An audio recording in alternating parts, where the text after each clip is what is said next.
Gold, trusted gold buyers. మీరు తాకట్టు పెట్టిన బంగారాన్ని విడిపించి ఈ రోజు ఉన్న మార్కెట్ ధరకు కొనబడను. చేసే ప్లాన్ ఏమైనా ఉందా? ఎందుకంటే అది మంచి బ్రాండ్ వాల్యూ. మళ్ళీ వినాయక్ గారితో నాతోని దిల్ పార్ట్ 2 అంటే అప్పుడు ఫాదర్ క్యారెక్టర్ నువ్వు వేయాలి, కొడుకు క్యారెక్టర్ నువ్వు వేయాలి.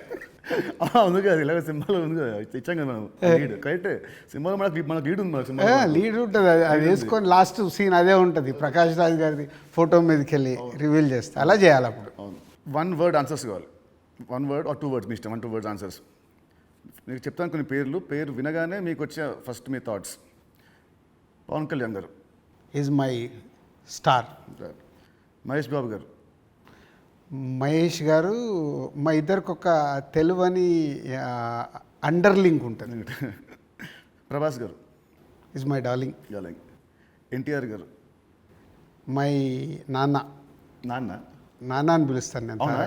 ఓ అదేంటి ఆ లింక్ ఏంటి? అది అప్పుడు తారక్తో డిస్ట్రిబ్యూటర్గా ఉన్నప్పుడు క్లోజ్నెస్ ఉండి బృందావనం చేస్తున్నప్పుడు అప్పటికి కొడాలి నాని గారు వీళ్ళందరూ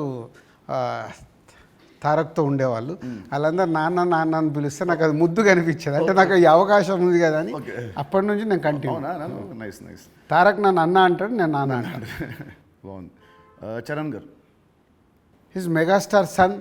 సో ఒక సినిమా అంటే ప్యాషన్గా మెగాస్టార్ సన్ అయినా ఎదుగుతూ వచ్చిన is a star hero. Allu Arjun garu. Bunny is my brother. Next Sirish Reddy గారు.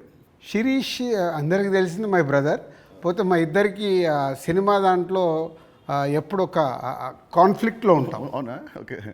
అంటే ఆలోచన విధానంలో కాన్ఫ్లిక్ట్గా మాట్లాడుతుంటాం, బట్ కన్క్లూడ్ చేస్తాం. రిజల్ట్ ఉంటుంది మాకు. About Venu Sriram. Venu is my boy. Thammudu సినిమాని 3 ముక్కలు చెప్పాలంటే Thammudu, what is Thammudu for you? Nithin నాకు తమ్ముడు, వేణు నా తమ్ముడు. తమ్ముడు సినిమా మీకు పేరు తెస్తుందా, మీకు డబ్బు తెస్తుందా?